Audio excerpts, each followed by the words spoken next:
You mentioned in the article that there's this sort of, I mean, in some ways social, but this infrastructure that makes it easy for white people to ignore police brutality that might theoretically allow them to go back to ignoring it very easily. Can you describe that for us?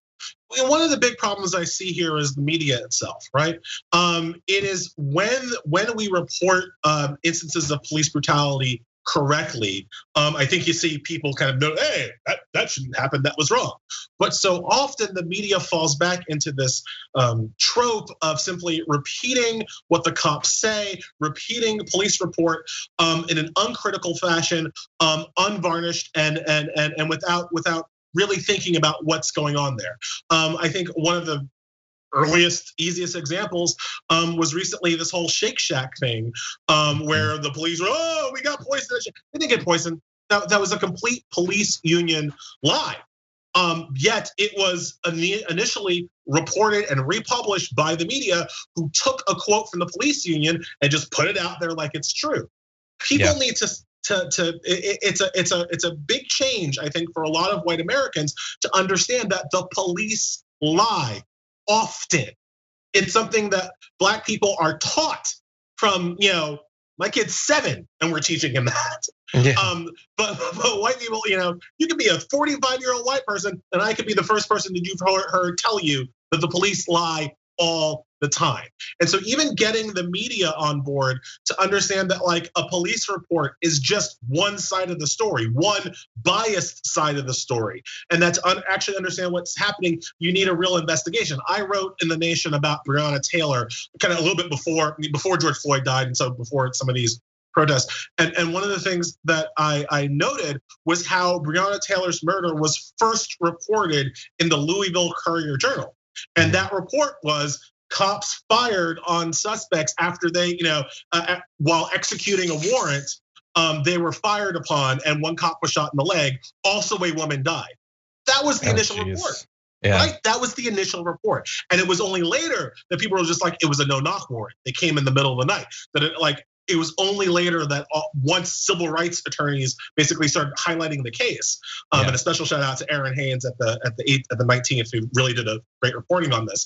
It was only then that people were just like, hey, what happened with this Breonna Taylor situation, right? And again, that's a media problem. I think African Americans, because of our experiences, we're taught and trained to view police reports with skepticism, but the mainstream media is not. I think that we can get more allies and more focus on this issue if the media starts doing a better job of reporting police brutality accurately when it happens. Okay, and another component of the media, I'm curious about your opinion. When I think back over the way that the media, especially Fox News, but probably not limited to Fox News, has talked about the Black Lives Matter movement since the beginning. So whether protesting in the streets or kneeling on the sidelines, they have been presented as, at the very least, best case scenario, fundamentally un-American and generally violent terrorists. And that has become far more explicit, especially on Fox News. I mean, that is the only way that they are talked about. But I wonder, do you think that it is sticking less, that people are maybe perhaps because of the police brutality videos that are unavoidable, undeniable, that have been going around, that maybe the trying to say this whole movement, you don't have to listen to it because they're just terrorists, is that sticking less this time? Is there something different or no?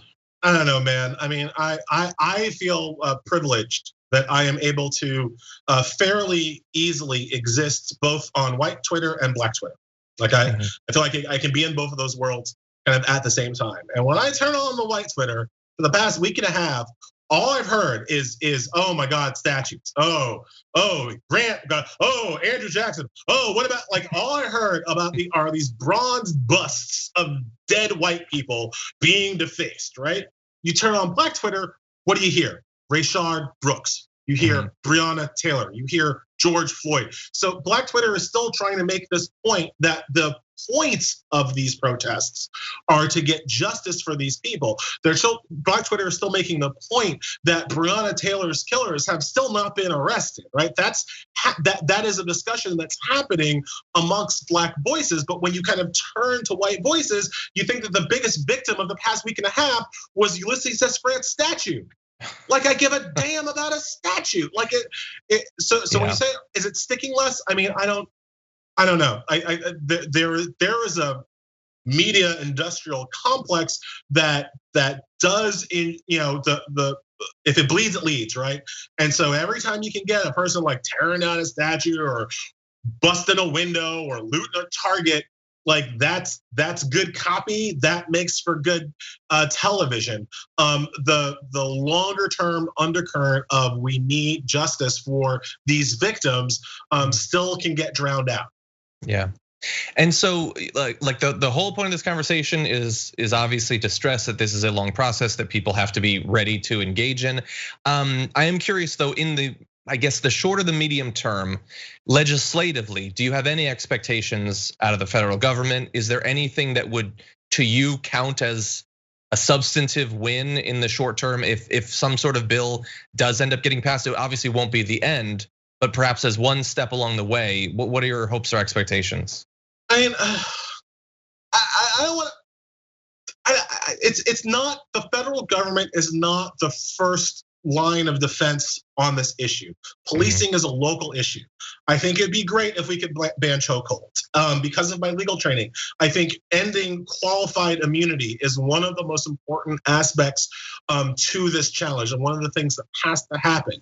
But more critical than even qualified immunity, more critical than even banning the chokehold, would be for people this November to vote for their district attorney and vote for a district attorney who's committed to police reform as opposed to one who's committed to protecting the cops. Like these are such like small bore local issues. If you have a good district attorney who's willing to be independent from the cops and hold them accountable, that's what makes it safer for me to walk to the CVS. I mean, like that, like it's something as simple as that it impacts my day-to-day safety far more than anything Nancy Pelosi or Tim Scott or Donald Trump can do. Nice. Thank you. I obviously agree, and very much appreciate you joining us. Loved your work on this topic, and obviously can't wait to find out what happens. Hope that people do stay engaged in it, and thank you, Elie Mystal, Justice Correspondent at The Nation. Thank you. Thank you so much for having me.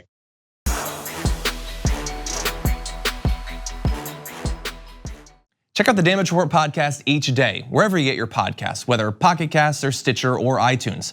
You can join me as I give you the news and stories you want, with a range of co-hosts and interview guests jumping in on the fun each day. Again, that's the Damage Report, wherever you get your podcasts. And if you get them at iTunes, don't forget to rate and review. Sometimes I'll read them live on the show.